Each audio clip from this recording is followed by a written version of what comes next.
ମିତ୍ରତାର ମୂଲ୍ୟ। ହସନପୁର ଗ୍ରାମରେ ଅଧିକାଂଶ ଲୋକ ତନ୍ତ୍ରବୁଣା ଲୁଗା ବେପାର କରି ଚଳନ୍ତି। ଗଣେଶ ଓ ରାଘବ ସେହି ଗ୍ରାମର ଦୁଇଜଣ। ସେମାନେ ଲୁଗା ବୁଣନ୍ତି ଓ ବେପାର କରନ୍ତି। ସେ ଦୁହେଁ ବନ୍ଧୁ। ଦୁହେଁ ସୁନ୍ଦର ଯୋଡ଼ି ଧରି ଥିବା ବସ୍ତ୍ର ବୁଣି ସହରକୁ ନେଇ ବିକନ୍ତି। ଗଣେଶର ତ ନିଜର ଏକ ବଳଦ ଗାଡ଼ି ଥାଏ। ସେଇଥିରେ ସେ ତା ଲୁଗା ବୋଝାଇ କରି ସହରକୁ ଯାଏ ଓ ଅନ୍ୟ ସମୟରେ ସେ ତା ଗାଡ଼ିଟିକୁ ଭଡ଼ାରେ ଲଗାଏ। ରାଘବର ପରିବାର ତ ଖୁବ୍ ବଡ଼, ତେଣୁ ସେଇଥିପାଇଁ ବଳଦ ଗାଡ଼ିଟିଏ କିଣିବା ପାଇଁ ତା'ର ପଇସା କେବେ ବି ଏକାଠି ହୁଏନି। ସବୁ ଖର୍ଚ୍ଚ ହୋଇଯାଏ।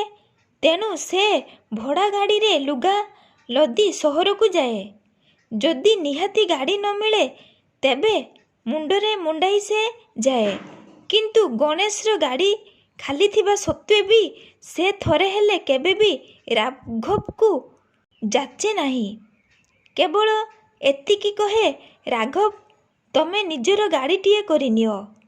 ଏମିତି ତୁମେ ଆଉ କେତେଦିନ ମୁଣ୍ଡରେ ବୋହିବ ବା ଭଡ଼ା ଗାଡ଼ି କରି ବୋହିବ? ମାତ୍ର ଏହା ଶୁଣି ରାଘବ କିଛି ବି ନ କହି ହସିଦେଇ ସେଠାରୁ ଚାଲିଯାଏ। ସେହି ଗାଁରେ ଜଗତ ନାମରେ ଜଣେ ବ୍ୟକ୍ତି ଥାଏ, ଯିଏକି ଏଇ ଦୁଇଜଣଙ୍କର ଖୁବ୍ ଘନିଷ୍ଠ ବନ୍ଧୁ। ସେ ବହୁତ ପଢ଼ାପଢ଼ି କରିଥାଏ, ହେଲେ ସେ କୌଣସି ଚାକିରି ପାଇ ନଥାଏ। ତେଣୁ ଘରେ ସେ ବିଲବାଡ଼ି କାମରେ ତା ବାପାଙ୍କୁ ସାହାଯ୍ୟ କରୁଥାଏ। କିଛିଦିନ ପରେ ସହରରେ ରହୁଥିବା କୌଣସି ଏକ ବନ୍ଧୁବାନ୍ଧବଙ୍କ ପ୍ରଚେଷ୍ଟାରୁ ସେ ଜଗତ ଚାକିରିଟିଏ ପାଇଲା। ଚାକିରି ପାଇବା ମାତ୍ରେ ସେ ତା ସ୍ତ୍ରୀ ଓ ପିଲାଛୁଆଙ୍କୁ ନେଇ ସହରରେ ଯାଇ ରହିଲା। ଜଗତ ସହରରେ ରହିବା ପରେ ତା'ର ମା ନିଜ ବୋହୂ ଓ ନାତି ନାତୁଣୀଙ୍କ ପାଇଁ ମଝିରେ ମଝିରେ ଆଚାର, ବଡ଼ି ବା ଘରେ ତିଆରି ହେଉଥିବା କିଛି ମିଠା ସବୁ ରାଘବ ବା ଗଣେଶ ହାତରେ ପଠାନ୍ତି। ରାଘବ ବା ଗଣେଶ ଯେବେ ବି ଜଗତର ଘରକୁ ଯାଆନ୍ତି, ଜଗତ ଓ ତା'ର ପରିବାର ଏମାନଙ୍କୁ ଖୁଆଇବାକୁ ଖୁବ୍ ଆଗ୍ରହ ପ୍ରକାଶ କରନ୍ତି। ତା'ର ସ୍ତ୍ରୀ ମଧ୍ୟ ଖୁବ୍ ମିଳାମିଶା ସ୍ୱଭାବର ଝିଅ। ରାଘବ ସବୁଥର ହସିଦେଇ ଚାଲିଯାଏ, କିନ୍ତୁ ଗଣେଶ କେବେ ବି ମଧ୍ୟ ନାହିଁ କରେ ନାହିଁ। ସେଠାରେ ସେ ବେଶ୍ ପେଟ ଭରି ଆରାମ କରି ଖାଏ। ଏହିପରି ଭାବେ ତା'ର ହୋଟେଲ ପଇସା ମଧ୍ୟ ବଞ୍ଚିଯାଏ। ଏମିତି କେତେ ମାସ ବିତିଗଲା।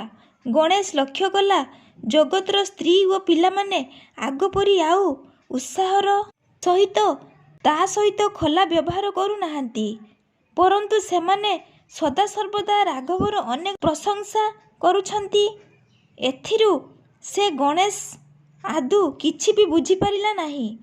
କାରଣ ସେ ନିଜର ଭଲମନ୍ଦ ବ୍ୟତୀତ ଅନ୍ୟର ଭଲମନ୍ଦ କେବେ ହେଲେ ମଧ୍ୟ ଆପଣା ମନରେ ସ୍ଥାନ ଦିଏ ନାହିଁ। ଦିନେ ଗ୍ରାମକୁ ଫେରି ସେ ରାଘବ ଘରେ ପହଞ୍ଚି କହିଲା, ମିତ୍ର, ତମେ ଲକ୍ଷ୍ୟ କରି ଦେଖିଛ କି ଜଗତର ସ୍ତ୍ରୀ ଓ ପିଲାଙ୍କ ଦେହରେ ସହରର ହାୱା ବେଶ୍ ଲାଗିଗଲାଣି। ସେମାନେ ଆଉ ପୂର୍ବ ପରି ଆମ ସହିତ ମିଳାମିଶା କରନ୍ତିନି। ମୁଁ ଏହା ଅନୁଭବ କଲି। ରାଘବ କହିଲା, ନା ତ, ମୋ ସହିତ ସେମାନେ ପୂର୍ବାପେକ୍ଷା ଅଧିକ ଆଦରପୂର୍ଣ୍ଣ ବ୍ୟବହାର କରୁଛନ୍ତି। ଗଣେଶ ପଚାରିଲା, ହଁ, ତାହା ତ ସତ। କାରଣ ସେମାନେ କେବଳ ତମରି ହିଁ ପ୍ରଶଂସା କରୁଛନ୍ତି। ଅଥଚ ମୁଁ ସବୁବେଳେ ତାଙ୍କ ଘରକୁ ଯାଇ ମଧ୍ୟ ମୋ ସହିତ ସେମାନେ ଏତେ ଖୋଲା ନୁହନ୍ତି କାହିଁକି? ତମେ ଯଦି ଏହାର କାରଣ ଜାଣିଥାଅ ତେବେ ଦୟାକରି ମୋତେ ତାହା କୁହ। କାରଣଟା ତ ବହୁତ ସହଜ। ସେମାନେ ସବୁ ସହରରେ ବହୁ କଷ୍ଟରେ ଚଳନ୍ତି। ଜଣେ ଲୋକ ପାଇଁ ବରାବର ଖାଦ୍ୟ ଇତ୍ୟାଦିର ବ୍ୟବସ୍ଥା କରିବା କେତେ କଷ୍ଟକର। ଦିନେ ଅଧେ ହେଲେ ଠିକ୍ ଅଛି, କିନ୍ତୁ ବରାବର ହେଲେ ସେମାନଙ୍କୁ ଅନ୍ୟ ଖର୍ଚ୍ଚରୁ କାଟି ସେସବୁ କରିବାକୁ ହେବ। ତା' ଛଡ଼ା ବନ୍ଧୁଙ୍କୁ ଖାଇବାକୁ ଦେଲେ ନିଶ୍ଚୟ ସାଧାରଣ ଦିନଠାରୁ ଭଲ ଖାଦ୍ୟ ଦେବେ। ତ ମୁଖ ଲଜ୍ଜାରେ ସେମାନେ କିଛି ବି କହିପାରୁନାହାନ୍ତି। କିନ୍ତୁ ସେମାନଙ୍କୁ କଷ୍ଟ ପଡ଼ୁଛି ବୋଲି ସେମାନେ ଆଗ ପରି ଆଉ ଏତେ ଉତ୍ସାହର ଦେଖାଉନାହାନ୍ତି। ତା ଛଡ଼ା ବିନିମୟରେ ସେ ତୁମଠୁ କ'ଣ ପାଆନ୍ତି? ବନ୍ଧୁତା କ'ଣ ଖାଲି ଗୋଟେ ପେଟରୁ ହୁଏ? ସେ ବନ୍ଧୁତା ଖାତିରିରେ ତୁମକୁ ଅତିଥି କରି ନେଲା। କିନ୍ତୁ ତମେ ତୁମ ପଟରୁ ବନ୍ଧୁତାର ଚିହ୍ନ ସ୍ୱରୂପ କ'ଣ କରିଛ? ତମେ ତା କ୍ଷେତ୍ରରେ ଥିଲେ କ'ଣ କରିଥାନ୍ତ? ଠିକ୍ କହିଲ ବନ୍ଧୁ।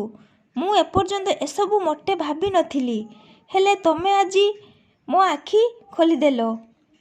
ସେହିଦିନଠାରୁ ରାଘବର ସହରକୁ ଯିବା ଦରକାର ହେଲେ ଗଣେଶ ନିଜ ବଳଦ ଗାଡ଼ି ତାକୁ ଦିଏ ଆଉ ଜଗତ ଘରକୁ ଗଲେ ହାତରେ ପିଲାଙ୍କ ପାଇଁ କିଛି ମିଠା ବା ପୋଷାକ ନେଇଯାଏ। ଏଣିକି ସେ ତିନି ଜଣଙ୍କ ମଧ୍ୟରେ ପୁଣି ସମ୍ପର୍କ ଗଢ଼ି ଉଠିଲା।